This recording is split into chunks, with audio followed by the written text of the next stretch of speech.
evening. If you'd like to open up your Bibles and start making your way to Matthew chapter 6, that's going to be where where we're going to be starting and where we're going to be ending. But we're going to be moving. We're going to be moving tonight. Just a heads up. So it's one of those sermons where if you just want to sit back and take mental notes or just focus on notes, we might be kind of moving through passages pretty quickly. Also, it's good to be back with you all from Florida, and the trip down there to lectures was really, really good. I've told a few people that I don't quite know what it was yet. I need to think about it some more, but it was one of my favorite lecture series that I've been to in the past few years. So I need to think about that. And but part two, intro with the cough, is a lot of time spent doing wonderful things with people and listening to lectures at 8 a.m. and then also till the evening. But not a lot of sleep. And I was already recovering from the sickness I had earlier in January and a sinus infection that kind of just nasal problems that kind of lingered. And so I'm just I've been having a lot of sneezing and coughing. If you heard someone blowing their nose this morning, it was me. And so that's the way it be. And also I started talking to a couple people and they're like, "Are you sick?" I'm like, "No. Just allergies." I've got my handy dandy water bottle up here, and so if I need it, if I start coughing, we'll power through, and I'm okay. I'm not contagious or anything. I don't want to scare anybody. I promise I'm all right.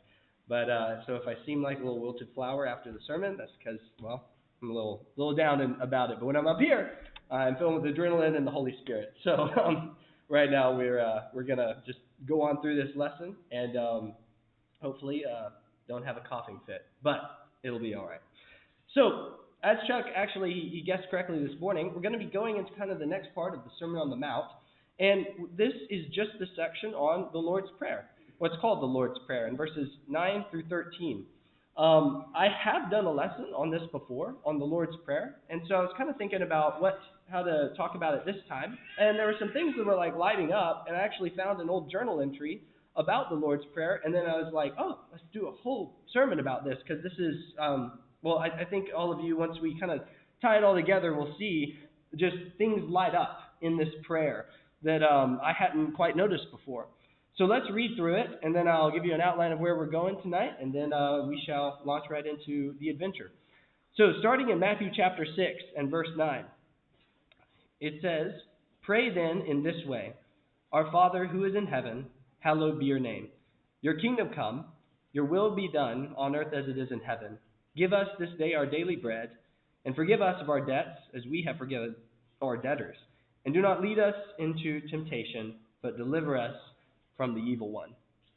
Okay, so as the title suggests, where's my clicker? There it is. As the title suggests, what we're going to do tonight is we're going to look at this prayer and also kind of just the first 6 chapters of Matthew from the angle of the Exodus. So what we're going to do is I wanted to read it first to kind of get the prayer in our minds, and then we're going to talk about the Exodus story. We're going to go back to Exodus. We're going to summarize the story of the Exodus.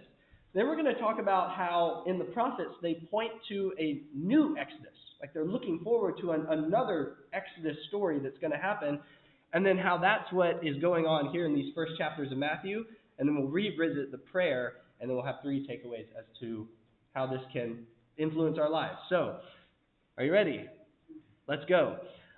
If you want to turn back, leave your marker here. We're going to be coming back to Matthew chapter 6. But if you want to turn to Exodus chapter 1, and we'll just start looking, just summarizing kind of a flyover of Exodus chapter 1 through chapter 19. I have that on the screen, but we'll have a few references a little later in the book as well. And the book of Exodus, I had someone ask if I was going to be, jokingly, they were going to be talking about Leviticus. It's I said I was going to put someone to sleep, and they were you're going to be talking about Leviticus. I'm like, no. Exodus. It's actually very action-packed. This, some of you, maybe you've seen the movie, 10 Commandments. This is good cinema. It's a good story. It's action-packed. There's tension. There's a very clear bad guy. There's a very clear, good guy that's appointed by God to go and rescue his people, and that's the whole story.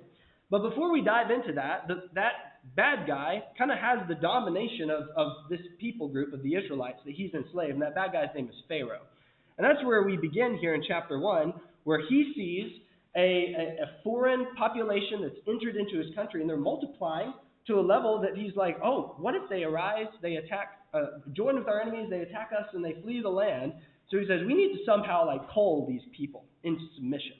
And so what he begins to do is try to think of ways, first through slavery, by enslaving them, and then he tries to have the midwives to kill if it's a baby boy, like when they come straight out of the womb, to just kill any baby boys, emasculate the population.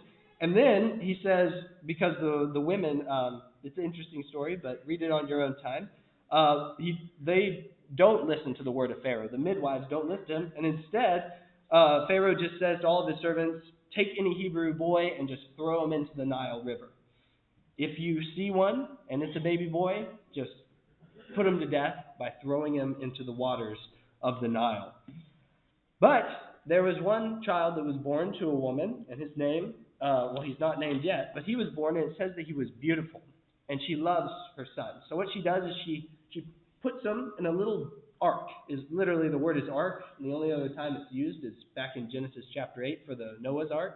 But she puts him in an ark, and she places him in the river. So it's kind of ironic reversal, right? Pharaoh said to throw all the baby boys into the river. She does put her baby boy in the river, but in a little vessel that keeps him safe. And then the daughter of Pharaoh goes down to the river to bathe, sees the baby boy, draws him up out of the water, and she names him Moses, which means I have drawn him up out of the water. And so Moses is this, we're following him now throughout the story. But he has to go through his own little moment of deliverance and rescue, where he's placed in the water, he passes through the waters, and then he's drawn up and he's seated in Pharaoh's household. He's raised in the house of Pharaoh.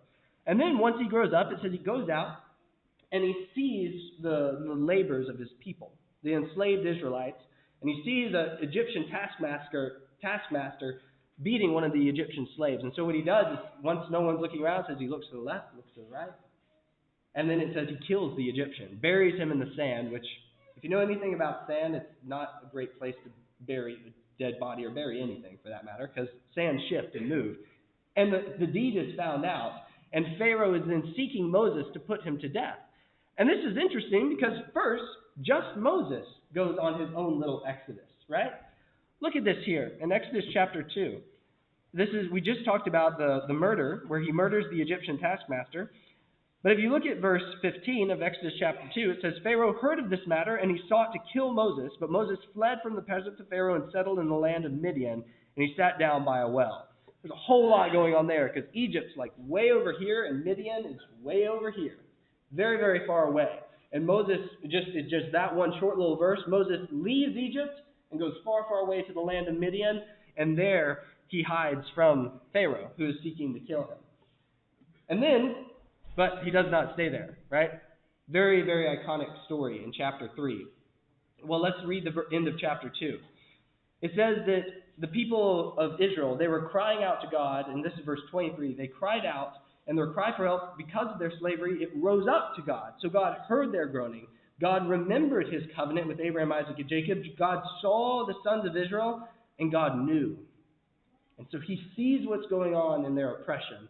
And then immediately we enter into chapter 3, which is where Moses is being commissioned to go.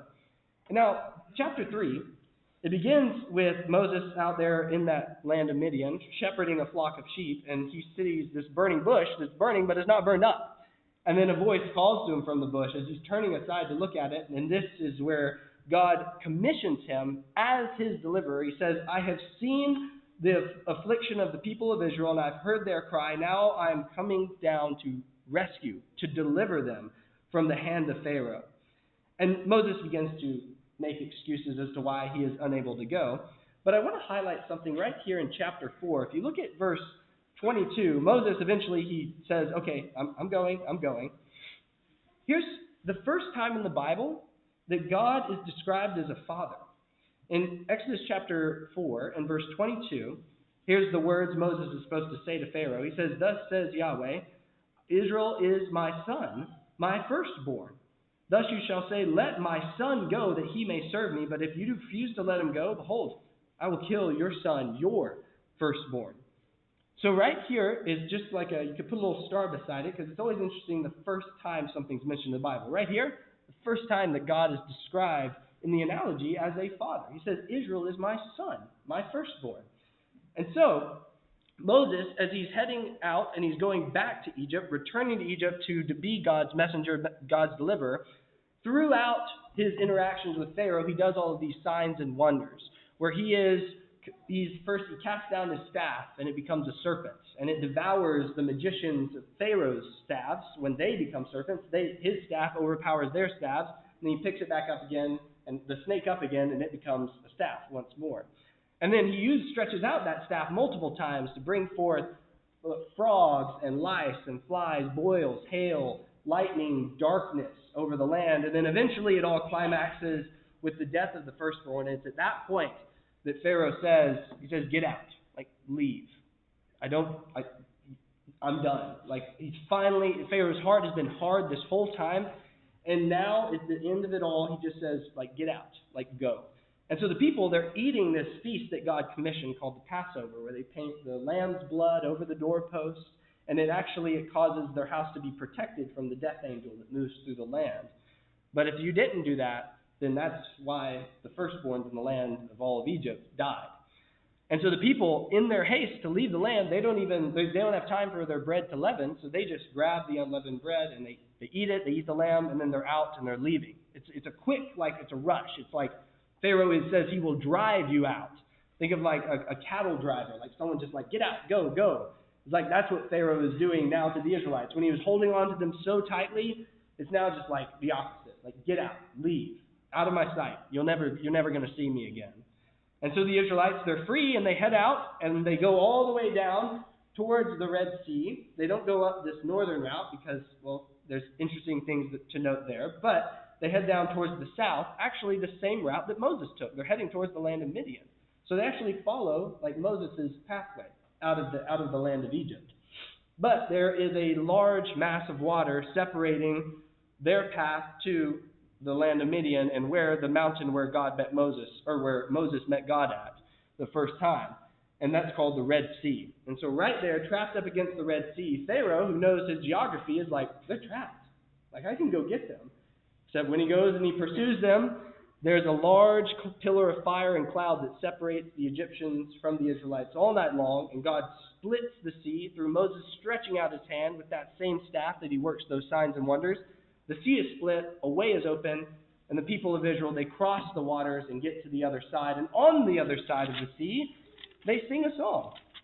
If you want to turn to Exodus chapter 15, it's a beautiful poem.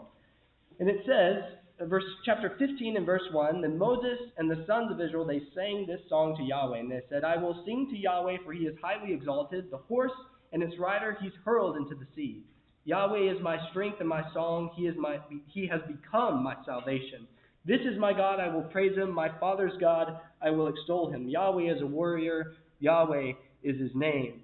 And now, if you will, look down to the very end of the song that they're singing. If you look down in verse 17, it says, You will bring them and plant them in the mountain of your inheritance, the place, O Yahweh, which you have made for you to inhabit, the sanctuary, O Lord, which your hands have established.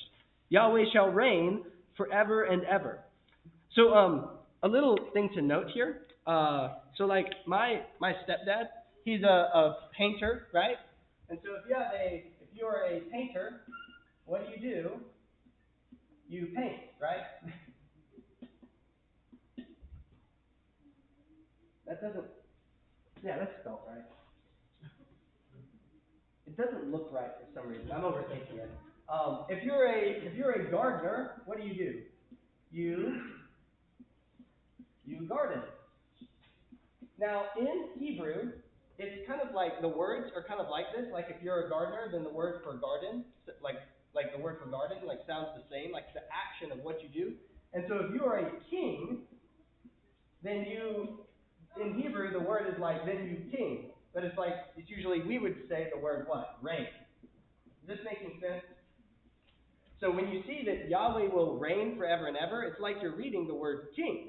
And this, again, put a little star beside it if you want. This is the first time that God is described as a king in the Bible. Right here. There's so many things in the Exodus story that it's the first time, redeem, salvation. All of those are words that are right here in their seedbed that they're planted in the story of the Bible is like right here in the story of Exodus. The story of the Exodus also is the most referenced story and the most referenced event throughout the rest of the story. And right here we have God being called a king. And so then, also want to highlight this, just tuck it in the back of your mind, like just put it on a shelf. We'll come back to it later. That phrase where it says, Yahweh is my strength and my song. That line, we'll see it a little while later, but just make a note of that.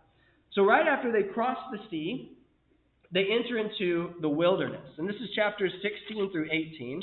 I don't have something specific to highlight here, but I do want to look at 16 and verse 4. And because I just want to, again, we're planting things in our mind right now. Whenever the people of Israel, they're complaining about not having any food, God rains down bread from heaven, and he says, look, take it, I will give you bread every day. I will rain it from heaven, and you will, pick it up from the ground, just, walk out your door, like it's just there. I'll provide for you, trust me. He says, except on the seventh day, take double on the seventh day. Because that day, it will be a day of rest. It will be a Sabbath.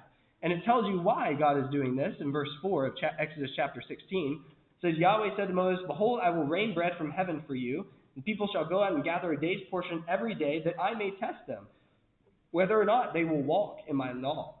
And now it will be on the sixth day they shall prepare what they bring in. It will be twice as much as they gathered daily. So God is providing to them bread each day, and he's kind of doing it as like a little test.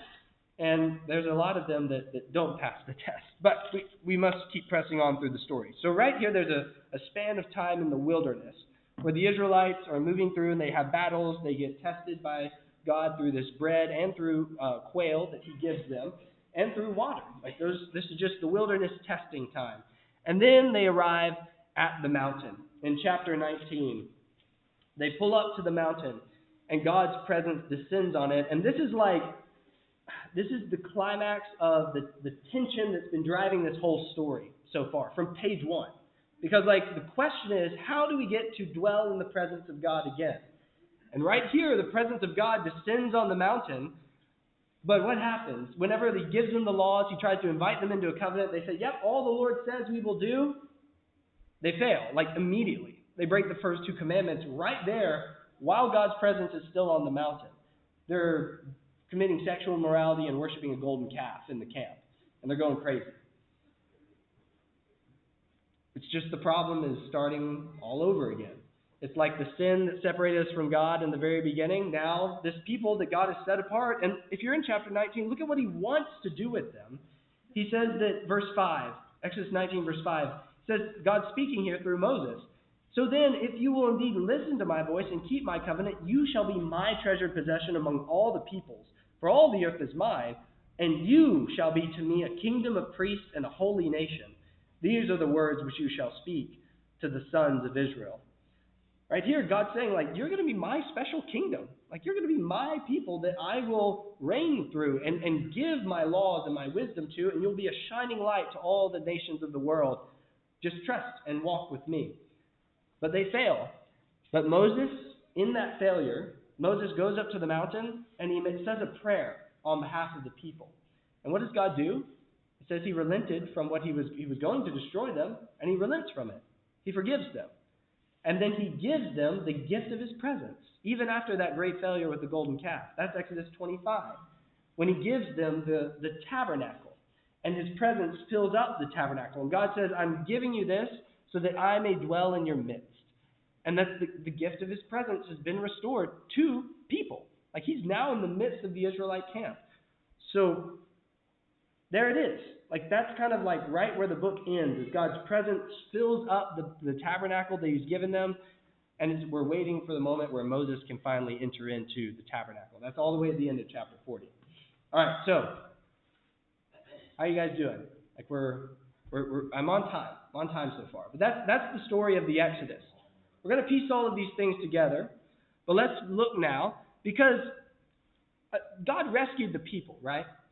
But even at Sinai, they start acting like the Egyptians. They build a golden calf.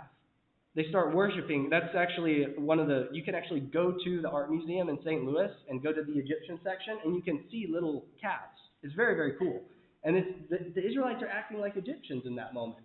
And you can read about this Later on, and this is kind of a silly way of saying this, but they've been exodused, they've been rescued and taken out of Egypt by God to be a special people, but for what? Because if you go and you read Joshua 24, verses 14 and 15, Ezekiel 20, verses 1 through 8, all through the wilderness, they're still worshiping and praying to other gods, and specifically even the gods of the Egyptians. Like, Egypt never got out of the people of Israel. And so it's like, what's actually the point of being rescued from slavery to Pharaoh if you're still enslaved to these forces of darkness? We need something better than that first Exodus. Now, that first Exodus, grand, awesome, amazing, but what we see is that the prophets start talking about we need a better Exodus.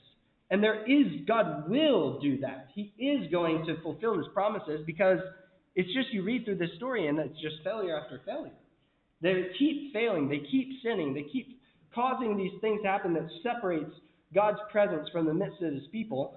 But the prophets keep looking forward and hope that there will be a new Exodus coming. Look to Isaiah chapter 11.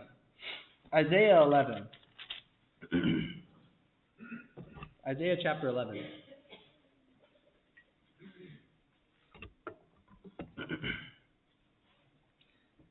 In Isaiah 11, he's looking forward in hope, because God has promised that he will rescue his people. He will provide a way that he can dwell in their midst forever. And here it says in verse 1 that a shoot will spring up from the stem of Jesse, and a branch from his roots will bear fruit. The Spirit of Yahweh will rest upon him, the Spirit of wisdom and understanding, the Spirit of counsel and might, the Spirit of knowledge and the fear of Yahweh. And he will delight in the fear of Yahweh, and he will not judge with what his eye sees, nor render decisions by what his ears hear, but with righteousness he will judge the poor, and decide with uprightness for the afflicted of the earth. He will strike the earth with the rod of his mouth, and with the breath of his lips he will put the wicked to death. Also righteousness will be a belt about his loins, and faithfulness a belt around his waist. And then verses 6 through 8 start describing, it's like a little Garden of Eden scene, all right? In the Garden of Eden, all those animals live there in peace and in harmony. Well, what do we got? The wolf will dwell with the lamb, the leopard with the young goat, the calf and the young lion and the fatling together. The young boy will lead them. The cow will bear, and the bear will graze, and their young will lie down together. The lion will eat straw like an ox, and the nursing baby will play at the hole of the cobra, and a weaned child will put his hand into the viper's den. And they will not do evil or act corruptly in all my holy mountain, for the earth will be filled with the knowledge of Yahweh as the waters covers the seas. Beautiful image. It's looking forward in hope that presence of God that we had all the way in the beginning is going to just be completely envelop everything once again. And everyone will lie down in peace. And who's going to do it? There's going to be someone who comes from the stem of Jesse. Now, just a little asterisk beside Jesse. If you remember, that's David, King David's father. And so this is talking about the promised Messiah. Like, someone's going to come from Jesse who's going to rule and reign over God's kingdom forever and ever. Like, God's promised that. But then look at how this Isaiah starts to describe it at the end of the chapter. Look at verse 15. I want to go to 15. Yeah, look at verse 15 of Isaiah chapter 11. It says, Yahweh will devote to destruction the tongue of the sea of Egypt, and he will wave his hand over the river with his scorching wind, and he will strike it into 7 streams, and he will make men walk over dry shod. And it will be a highway from Assyria for the remnant of his people who will return, just as there was for Israel in the day that they came up out of the land of Egypt. Do you see the Exodus language? There's this new king from the root of Jesse. He's going to create circumstances to where it's like God's going to strike a river and it's going to part and people can walk on the dry ground and return from the place of their captivity. That's the kingdom of Assyria. Israel has been taken into exile. God's going to bring them back. And then if you didn't pick up on it, they say, just like in the day that the Israelites came up out of the land of Egypt. This is looking forward that God's going to do what he did back there in the Exodus story. He's going to do it again. And he's going to make a new Exodus, a new crossing of like the Red Sea, when they crossed over on dry ground. God's going to work something just as powerful and just as miraculous like that once again. And then if you want to look down into chapter 12, notice how short chapter 12 is. It's just 6 verses. It's like a little short poem of Exodus 15. It's like a little summary of the Song of the Sea.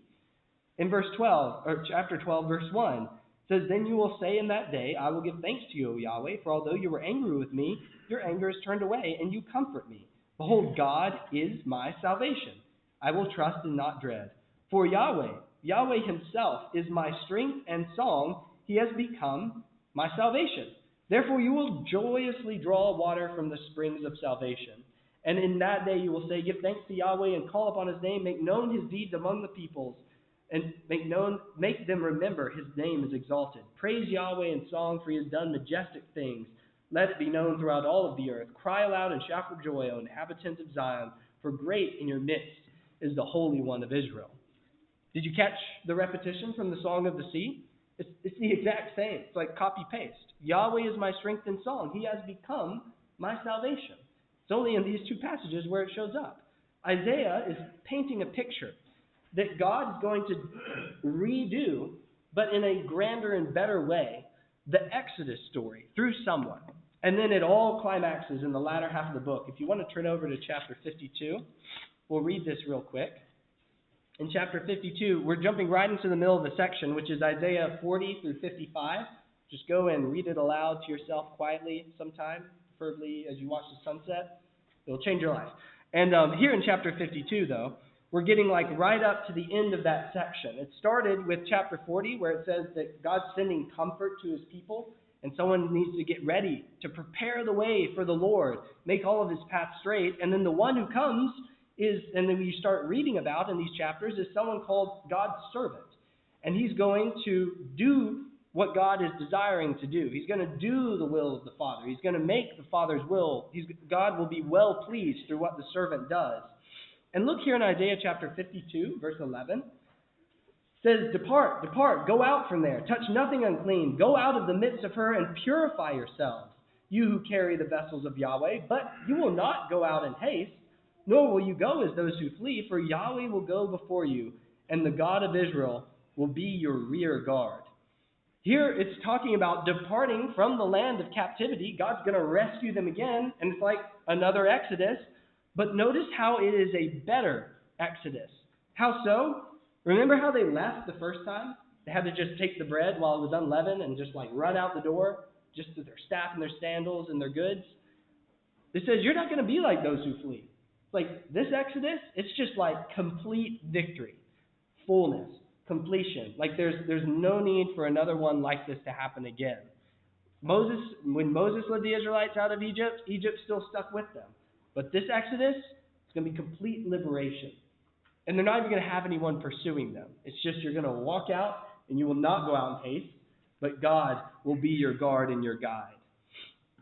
And so now, let's tie this in to Matthew, okay? Go with me to Matthew chapter 1. Go to Matthew chapter 1. This is a teaching-heavy sermon tonight, you guys, but the payoff is good. It's good, all right? So here we go. What we are about to go through here in Matthew, leading up to the Lord's Prayer in Matthew chapter 6, is we're going to see how Jesus' life is the story of the Exodus. It has been laid out, and he's walking the Exodus path because guess what? He's, spoiler, the one to come from Jesse, the one to be bring about a new Exodus. All that was talking about him. So now let's look at it. The deliverer, a deliverer that needs to be delivered. If you look in Matthew chapter 1, in verse 21, when the birth of Jesus is announced, it says that Mary, that she will bear a son, and you will call his name Jesus, for he will save, that's our word salvation, he will save his people from their sins. So it's not that Pharaoh's the captor, it's not that Rome even is the captor, but what Jesus is going to be doing in bringing about deliverance and salvation is going to be from the dark powers of sin itself. Like he's bringing about the real enemy. That thing that stuck with Israel and that caused them to sin at Mount Sinai, he's taking that and he's liberating us even from the power of sin. A true and fuller Exodus. But then look at what has to happen in chapter 2 and verse 13. Whenever Jesus is born, immediately there's a king who wants him dead, just like Moses.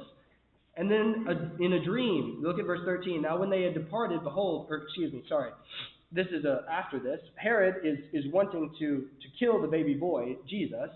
And it says Joseph has a dream. Verse 13, he says, "Get up, take the child and his mother, and flee to Egypt, and remain there until I tell you. For Herod is going to search for the child to destroy him." So Joseph gets up, and he goes. And he took the child and his mother with him while it was still night, and they departed for Egypt. And they remained there until the death of Herod, in order that what had been spoken by the Lord through the prophet would be fulfilled, saying, "Out of Egypt I called my son." Almost didn't make it through. We got it. But here, it's like explicitly pointed out, right? That what was the quotation? "Out of Egypt I called my son." Again, God's the Father calling his son out of the land of Egypt. And just a little side note, for just real quick, if I can so elaborate. This comes from Hosea chapter 11. And if you go back and read it, it's kind of strange, it seems, in context as to why Matthew wants to pull out this passage. And I think that's because often we think of prophecy as just kind of like, well, here's the passage back here, and here's the dot that connects to Jesus, and then Bob's your uncle, like there's the fulfillment of the whole thing. What we see in this passage is like, it's seeing how Hosea is weaving the story of Israel.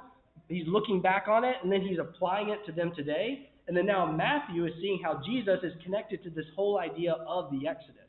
It's more like a concept than just a one-to-one dot connected thing. It's like, as we go through this, just keep that in mind. He's connecting us from this passage in Hosea to the story of the Exodus.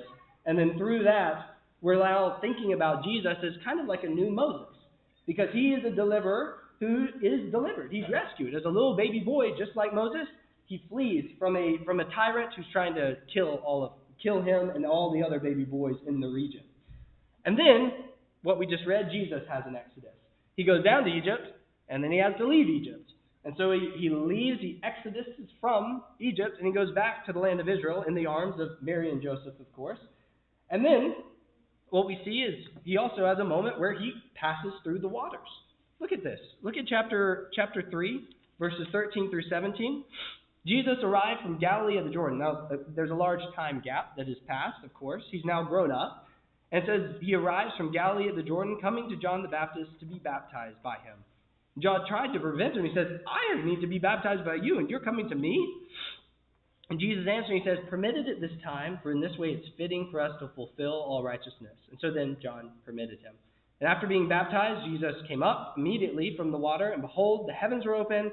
He saw the Spirit of God descending like a dove and coming upon him. And behold, there was a voice from the heavens saying, "This is my beloved Son, in whom I am well pleased." And now, let's not stop reading. Look at chapter 4, verse 1. What happens? "And Jesus was led up by the Spirit into the wilderness to be tempted by the devil. And after he had fasted 40 days and 40 nights, he became hungry. And then the tempter came to him, and he said, 'If you're the Son of God, command these stones to become bread.'" We won't read through the entire thing. But you see what's going on here.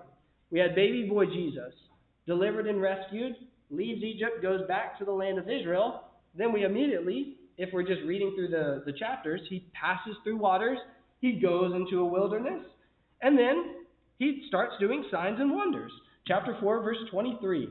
"And after he was going throughout all of Galilee, teaching in their synagogues and preaching the gospel of the kingdom, and healing every kind of disease and every kind of sickness from among the people." Then word starts to spread, so crowds come to him. And so then what happens? But he goes up on a mountain. Chapter 5, verse 1. "And Jesus saw the crowds. He went up on the mountain. And after he sat down, the disciples, they came to him, and he opened his mouth and begins to teach them." Are y'all tracking with this? Do you see what's going on here? Jesus is the new Moses. He's bringing about a new Exodus. And if you're not sold on it yet, do you remember how many books there are in the first 5 books of Moses? First 5 books of Moses. There's 5 of them. If you read throughout the Gospel of Matthew, he's sectioned off the speeches of Jesus into 5 large speeches. In chapter 7, verse 28, that's the end of the Sermon on the Mount. Chapter 11, verse 1, there's these key phrases. If you want to look at the one at the end of the sermon real quick, look at chapter 7 and verse 28. It says, "Now it happened when Jesus had finished these words," and then that same repetition is found in chapter 11, chapter 13, 19, 26. It's after a large section of Jesus' teachings that then it says Jesus finished these teachings, he finished these words, he finished these parables. And so just like Moses has 5 large books, Jesus has 5 large speeches that kind of frame the whole entire gospel according to Matthew. Oh, and then this, 7 mountains in the gospel according to Matthew. There's 7 scenes where Jesus goes up on a mountain. Do you want to guess how many times in the book of Exodus Moses goes up Mount Sinai? 7 times. And so these are, again, the verses to note there. There's quite a few more things we could talk about here, but I'm just trying to give you evidence to show that Matthew is in the way that he's telling us the story of Jesus, he's highlighting all of these details, and the Spirit is trying to communicate to us, like this right here, like this is the new Moses. This is everything that has been promised that we were looking forward to. It's now, boom, happening with Jesus. And so with the story of the Exodus, and then the prophecies of a new Exodus, and then Jesus' story matching Moses's, like let's return back to the prayer. And then we will stand and sing, as they say. Let's go back to the prayer now. And I apologize to my my note takers. I think I might have gone too fast on that last one. I know there's 7 verses right there. Well, let's begin to look at the prayer. Our Father in heaven, right? What did we already highlight? The Exodus is the first time that God is analogized as a father. And I have the Exodus verses here to parallel it. Our Father who is in heaven, let your name be holy. That's a little bit of an interpretation there on my part. I can't find a translation that really varies from hallowed be your name. But, hallowed, when was the last time you used that in a sentence? The word hallowed just means to make holy. And so God's name is from the very beginning, at the burning bush. That's the verse that I've referenced there in Exodus 3. The first time he gives his covenant name of remembrance, where he says, this is my name, I am who I am. That's the Exodus story.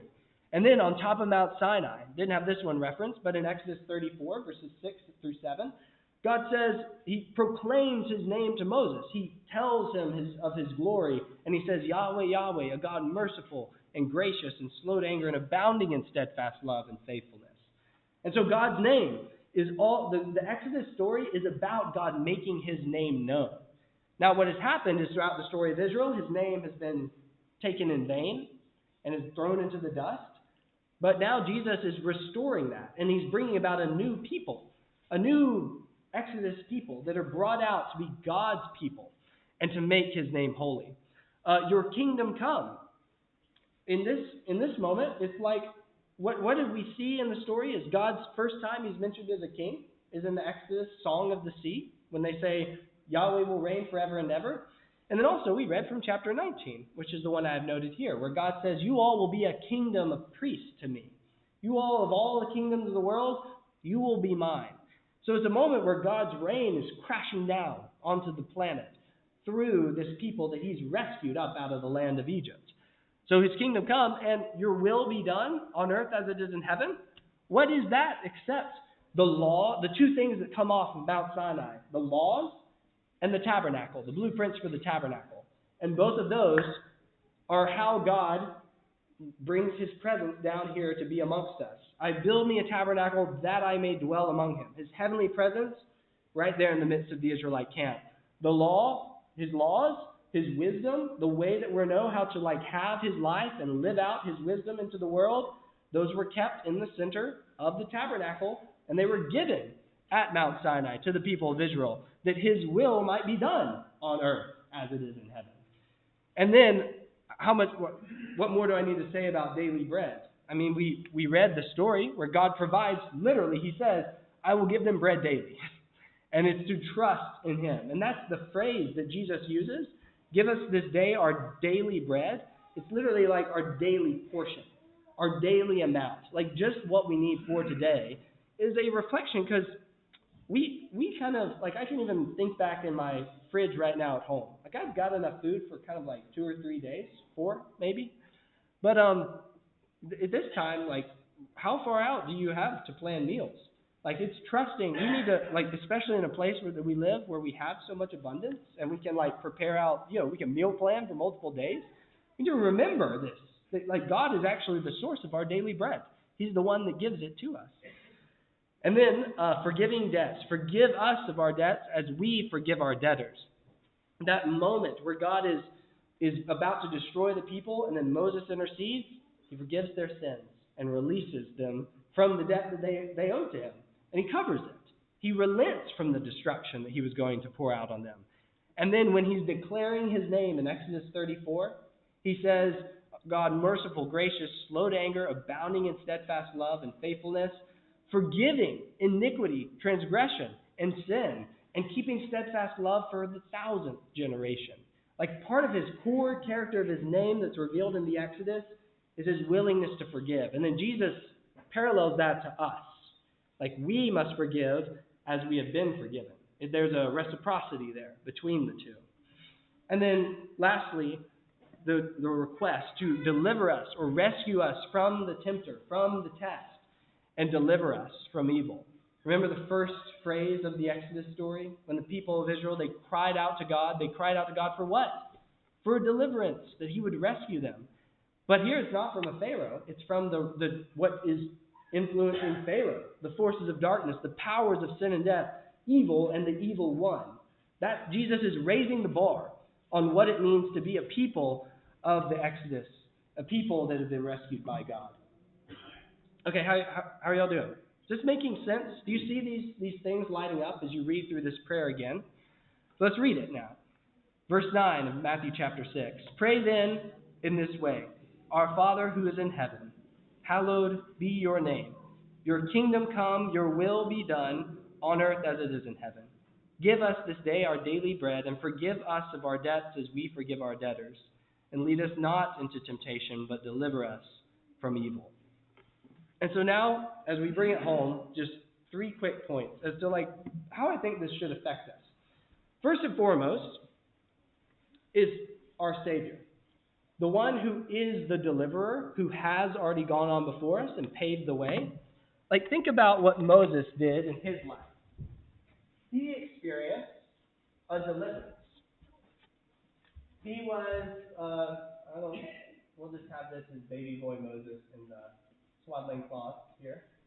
He passes through the waters in a little ark, in a little basket, and then he's raised up and he lives in Pharaoh's household. He becomes royalty. And then what does that foreshadow? But all of the Israelites who were slaves in Egypt, and I'll just draw the chains here, and they were being thrown into the sea and destroyed by Pharaoh.